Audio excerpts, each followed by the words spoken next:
Most people with diabetes spend years carefully reading labels, cutting carbs, and skipping dessert, and yet their blood sugar numbers still refuse to cooperate. Here's what almost nobody tells you. The very drink sitting quietly in millions of refrigerators right now may actually be making that harder. But there is one specific type of milk, backed by clinical research, that works in the opposite direction. It may support your body's natural ability to slow glucose release, not spike it. I'm Dr. Rubio Santner from Metabolic Health Simplified, and today I'm breaking down the 8 things you absolutely need to know about this milk, the best benefits, and the hidden dangers. Pay special attention when we get to number 5. It's the one most people get completely wrong. So tell me in the comments, what milk are you currently drinking every day? Your answer will help me tailor this science directly for you. Number 1. The special milk revealed. Let's start with the question that's probably already forming in your mind. What milk are we actually talking about here? Because this isn't some exotic product you've never heard of, and it isn't hiding in a specialty health store behind a triple-digit price tag. The milk at the center of today's conversation is A2 whole milk. And the reason it deserves your full attention comes down to one critical biological difference that separates it from nearly every carton on a standard grocery shelf. Here's the background you need. Conventional cow's milk, the kind most of us grew up drinking, contains a mixture of 2 protein types, A1 beta-casein and A2 beta-casein. For decades, researchers and clinicians largely treated these as interchangeable. They are not. According to dietary guidance published by the American Diabetes Association, the type of protein and fat structure in dairy can meaningfully influence how the digestive system processes glucose and triggers an inflammatory response, particularly in individuals already managing insulin resistance. A2 whole milk comes exclusively from cows that naturally produce only the A2 form of beta-casein protein. Think of it this way. If your gut were a highway, conventional A1 milk introduces a slow-moving construction zone that backs up traffic and increases systemic stress. A2 milk, by contrast, tends to allow that same traffic to flow more cleanly, without the bottleneck that researchers have linked to gut permeability issues and low-grade metabolic inflammation. Now, pause right here for a second, because this is the piece most people miss entirely. A2 milk is not a low-fat product, and it's not skim milk dressed up with a new label. The whole component matters just as much as the A2 component. The natural fat content in A2 whole milk plays a direct role in slowing gastric emptying, meaning the rate at which food leaves your stomach and enters your bloodstream.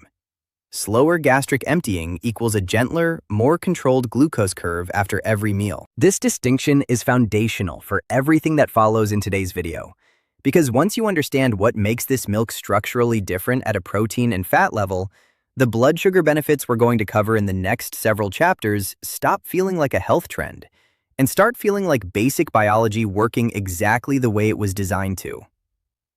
Number 2. How it slows glucose absorption.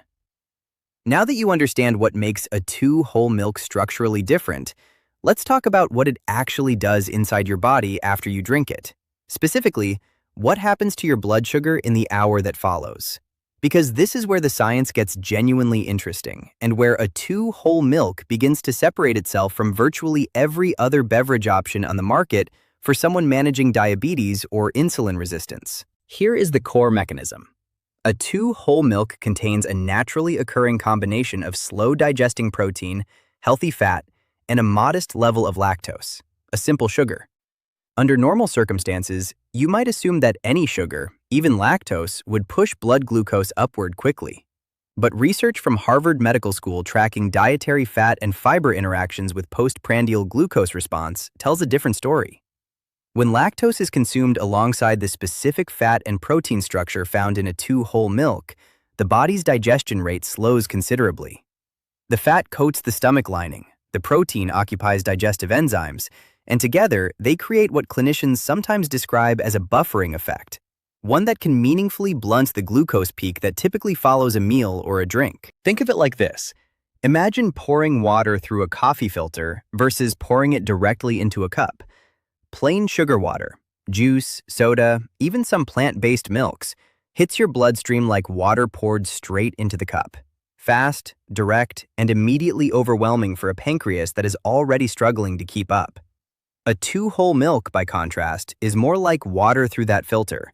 The same liquid eventually arrives, but slowly, steadily, and in a way your insulin system can actually manage. What this translates to in real life is a gentler glucose curve after consumption. Instead of a sharp climb that forces a large insulin response, and the energy crash that so often follows, the curve tends to rise gradually and return to baseline more smoothly. For someone whose pancreatic beta cells are already under strain from years of metabolic stress, that difference is not minor. It is, clinically speaking, exactly the kind of support that evidence indicates may help reduce the cumulative burden on insulin-producing cells over time. And this buffering effect becomes even more pronounced when A2 whole milk is consumed alongside food, particularly a fiber-rich breakfast, rather than on its own. That specific timing detail is something we'll come back to in full when we reach the protocol in Chapter 8. But for now, keep this image in your mind.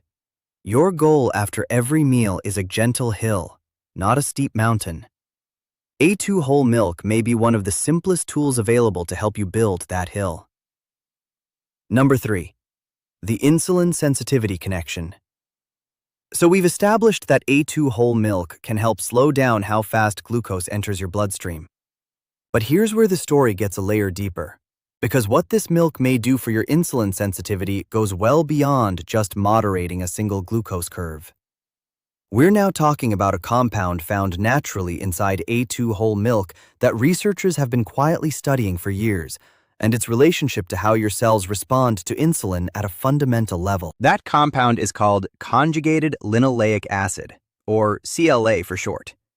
CLA is a naturally occurring fatty acid found in the fat of grass-fed and pasture-raised dairy animals. And because A2 whole milk is full-fat dairy, not a reduced or skimmed version, it retains meaningful levels of this fatty acid that lower-fat alternatives simply strip away during processing. Clinical tracking models published in journals including The Lancet and JAMA have examined CLA's relationship to metabolic markers, and what they suggest is worth paying close attention to. Evidence indicates that CLA may help support the body's ability to improve cellular insulin signaling, meaning the communication pathway between insulin and your muscle and fat cells may function more efficiently when CLA is consistently present in the diet. Here's an analogy that may help this click. Imagine insulin as a key, and your cells as doors with locks. In a healthy metabolism, that key fits the lock perfectly and the door opens immediately. In someone with insulin resistance, those locks have become stiff and corroded over time. The key is still there, but it has to work much harder to turn. CLA, according to clinical models, may act like a lubricant on those locks.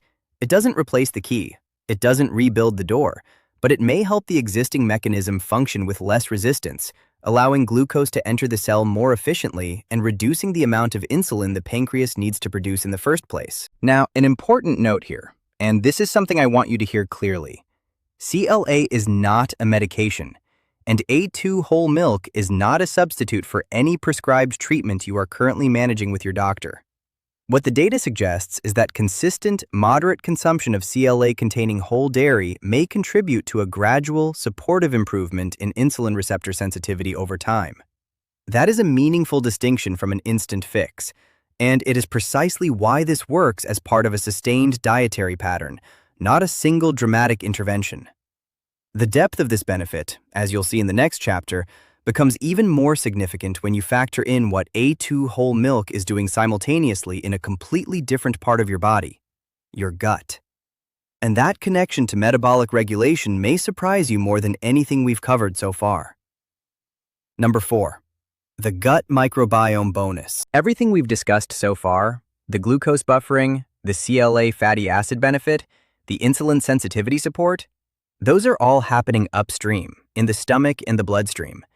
But A2 whole milk has a third dimension of metabolic benefit that most conversations about dairy completely overlook, and it operates in a place you might not expect, deep inside your gut. And for anyone living with type 2 diabetes or persistent insulin resistance, what is happening in your gut right now may be influencing your blood sugar numbers far more directly than most people realize. Here is what the science is telling us. Johns Hopkins Medicine has been at the forefront of research connecting the gut microbiome, the vast community of trillions of bacteria living in your digestive tract, to metabolic regulation and blood sugar control. What their work, along with a growing body of clinical literature, consistently points to is this. People with type 2 diabetes and insulin resistance tend to show measurable imbalances in their gut bacterial communities. Specifically, they often have lower populations of beneficial short-chain fatty acid-producing bacteria, the very microbes that help regulate appetite, reduce systemic inflammation, and support more stable blood glucose levels between meals. Now here is where A2 whole milk enters that picture in a meaningful way. The A2 beta-casein protein, unlike its A1 counterpart, appears to be more gently processed by the digestive system, producing fewer inflammatory byproducts during breakdown. Think of your gut lining as a carefully maintained garden wall. A1 protein, for some individuals, may act like a rough tool scraping against that wall repeatedly, creating micro-irritation that, over time, can compromise the gut environment beneficial bacteria depend on to thrive. A2 protein, evidence suggests, passes through more like a gentle rain, nourishing the environment rather than disrupting it. Beyond the protein structure itself, the natural fat content in A2 whole milk also provides short-chain fatty acid precursors that beneficial gut bacteria can ferment and use as a direct energy source. This is not a dramatic overnight transformation, and it is important to be clear that no single food rebuilds a damaged microbiome on its own. But clinical models suggest that consistent inclusion of A2 whole dairy in a balanced dietary pattern may contribute to a gradual, supportive shift toward a healthier bacterial balance, and that shift, over weeks and months, can echo outward into measurably better metabolic markers. So far, everything we've covered has been genuinely good news. 4 solid, science-backed reasons why this milk may be one of the most quietly beneficial things a person with diabetes could add to their daily routine.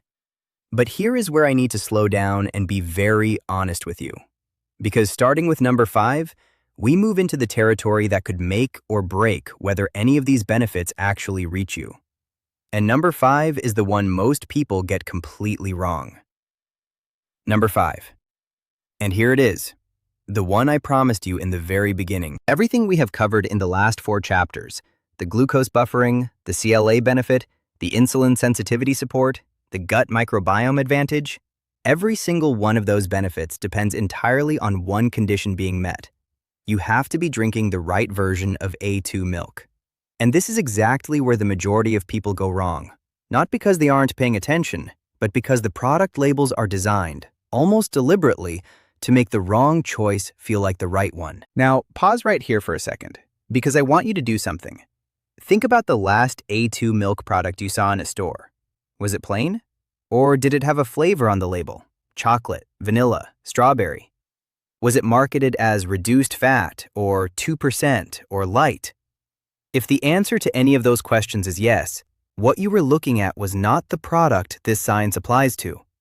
It was, in metabolic terms, a fundamentally different, and potentially harmful, drink wearing a very convincing disguise. Here is why this matters so critically. The CDC's nutritional surveillance data on added sugar consumption in American adults makes one thing unmistakably clear. Added sugars represent one of the single most significant drivers of blood glucose dysregulation in adults over 50 managing metabolic conditions. A standard flavored A2 milk, chocolate being the most common, can contain anywhere from 20 to 28 grams of added sugar per serving. To put that in perspective, that is the sugar equivalent of a full-size candy bar delivered in liquid form, which means it absorbs even faster than solid food. Every beneficial mechanism we discussed, the buffering, the CLA, the gut protection, is not just neutralized by that sugar load. It is actively reversed by it, because the pancreas now has to respond to a glucose spike it was never designed to handle gracefully in an insulin-resistant system. The reduced fat and skim versions carry their own separate risk. When dairy fat is removed during processing, the natural buffering matrix that slows glucose absorption, the very mechanism we covered in Chapter 2, is stripped away with it. What remains is essentially lactose in a watery solution, which enters the bloodstream considerably faster than full-fat A2 milk. For someone with insulin resistance, That difference in absorption speed is not trivial. Clinical patterns consistently suggest that full-fat dairy produces a more favorable postprandial glucose response than its reduced-fat counterparts in metabolically compromised individuals. The rule here is simple, and I want you to write it down if you can. The only version of A2 milk that carries the benefits discussed in this video is plain, unsweetened, full-fat A2 whole milk. Nothing added, nothing removed. When you pick up a carton, the ingredient list should contain exactly 2 items, A2 whole milk and vitamin D. That is it. Anything beyond those 2 ingredients is a signal to put it back on the shelf and keep looking. Number 6. Drinking too much too fast. So you found the right version, plain, unsweetened, full-fat A2 whole milk, exactly as we described.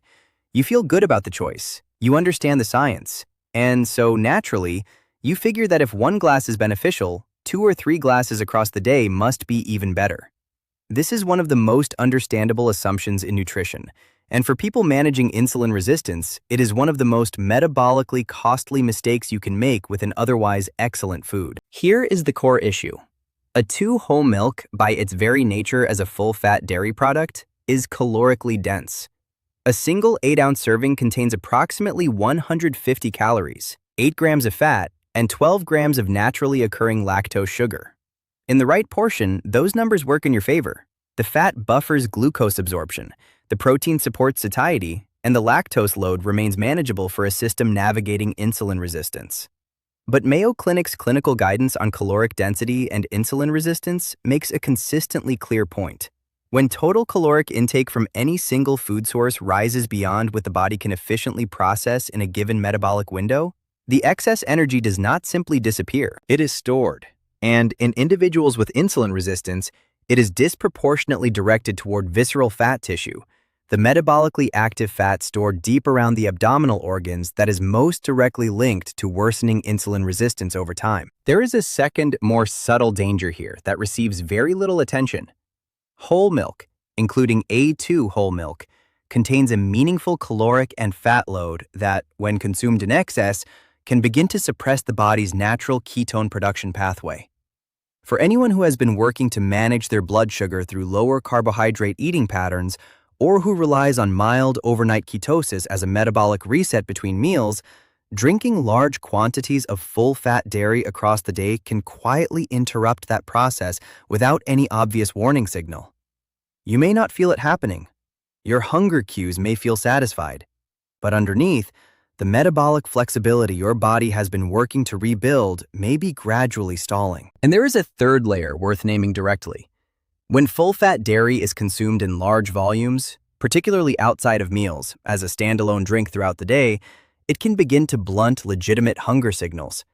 For someone with insulin resistance, eating in response to genuine hunger cues rather than habit or boredom is a meaningful part of blood sugar management. Consistently overriding those signals with calorie-dense dairy can lead to unintentional caloric surplus that accumulates silently over weeks, well before it shows up on a scale or in a lab result. The practical boundary here, supported by clinical nutrition models, is 1 to 2 servings of plain A2 whole milk per day, consumed with meals, not between them. That single structural choice, with meals, not instead of them, determines whether this milk works as a metabolic ally or quietly works against the very goals you are trying to reach. We will lock in the exact timing strategy in Chapter 8, where everything comes together into one clear, actionable protocol. Number 7. The drug interaction trap. Of all the dangers we've covered today, this one demands the most careful attention, because it isn't about what you're eating in isolation. It's about how what you're eating interacts with what you may already be taking. And for the majority of adults over 50 managing type 2 diabetes, that means we need to have a direct, honest conversation about medication, specifically about 2 of the most commonly prescribed drug categories in this demographic, metformin and statins. Let's start with metformin. This is the first-line medication prescribed to the vast majority of people with type 2 diabetes in the United States, and it does its job by reducing the amount of glucose the liver releases into the bloodstream. Here is what most people are never told at the pharmacy counter. Metformin has a well-documented tendency to reduce the body's absorption of vitamin B12 over time, and this effect becomes more pronounced with long-term use. Now, pause for just a moment and consider this carefully. A 2 whole milk contains naturally occurring vitamin B12. In modest amounts, that is a benefit.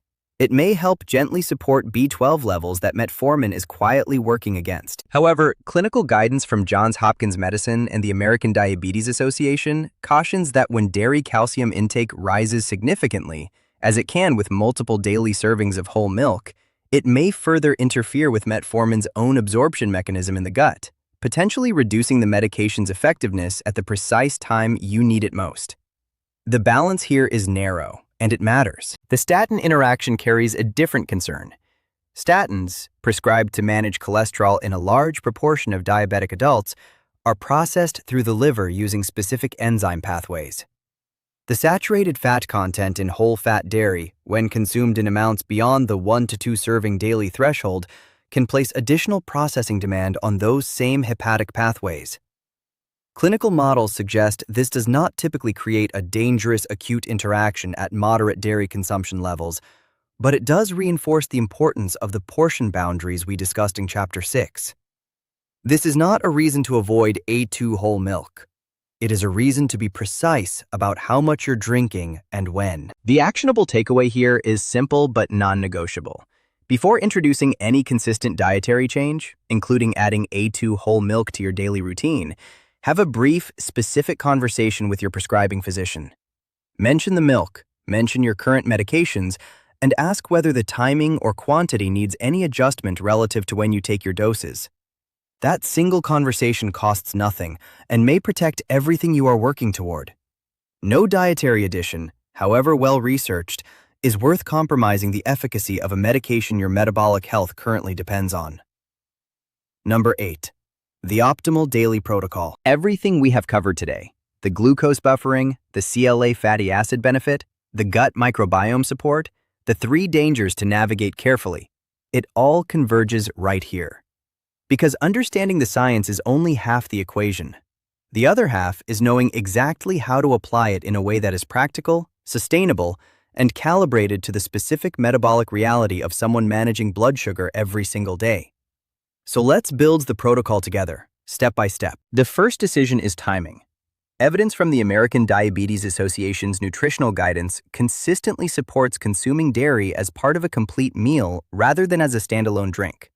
The most metabolically favorable window for your first serving of A2 whole milk is breakfast, specifically alongside a meal that contains both dietary fiber and protein.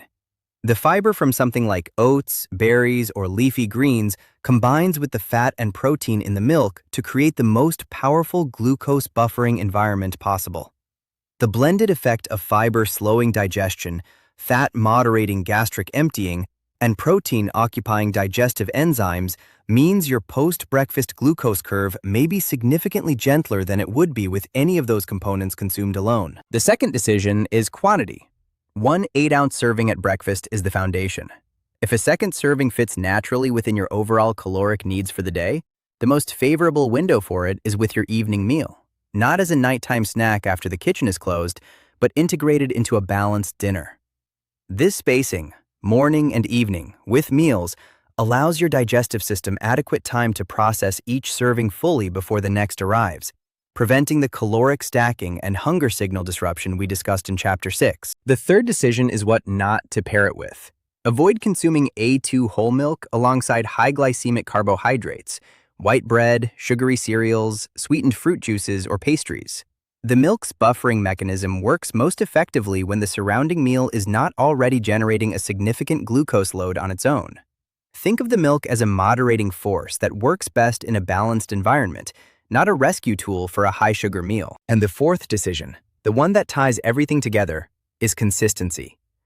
The gut microbiome benefits, the gradual insulin sensitivity improvements, the cumulative CLA effect, none of these operate on a single serving timeline. Clinical models suggest these benefits build meaningfully over 4 to 8 weeks of consistent, correctly portioned daily use. 1 glass 2 times a day with balanced meals from a plain, unsweetened, full-fat A2 source. That is the protocol. It is not complicated, but it is precise, and that precision is what separates a genuine metabolic support tool from just another item in your refrigerator. Here is what I want you to take away from everything we've covered today. Managing blood sugar is not about finding one perfect food and expecting it to carry the entire weight of your metabolic health, but it is absolutely about making smarter, more informed choices, one at a time, consistently, with the science firmly on your side. And A2 whole milk, used correctly, represents exactly that kind of choice. It is not a miracle. It is not a medication. But the evidence suggests it is a genuinely underutilized tool, one that supports glucose buffering, may help improve cellular insulin response, nourishes your gut microbiome, and fits naturally into a daily routine without requiring dramatic lifestyle overhaul. The key word in everything today has been precision. The right version, the right quantity, the right timing, the right pairing. Precision is what turns a good food into a genuinely therapeutic one for a body navigating the daily complexity of diabetes and insulin resistance. I'm Dr. Rubio Santner from Metabolic Health Simplified, and my commitment to you in every video on this channel is to keep cutting through the noise, the contradictions, and the oversimplified advice, and bring you the kind of science-backed clarity that actually moves the needle on your numbers. If today's video gave you something useful, something you're going to apply starting tomorrow morning, consider subscribing, because the person who stays informed is the person who stays ahead of this condition, and that is exactly who I made this channel for. Now, if A2 whole milk is one piece of the metabolic puzzle, there is another piece that may be silently working against you every single morning before you even take your first sip. Click the video appearing on your screen right now to find out exactly what it is.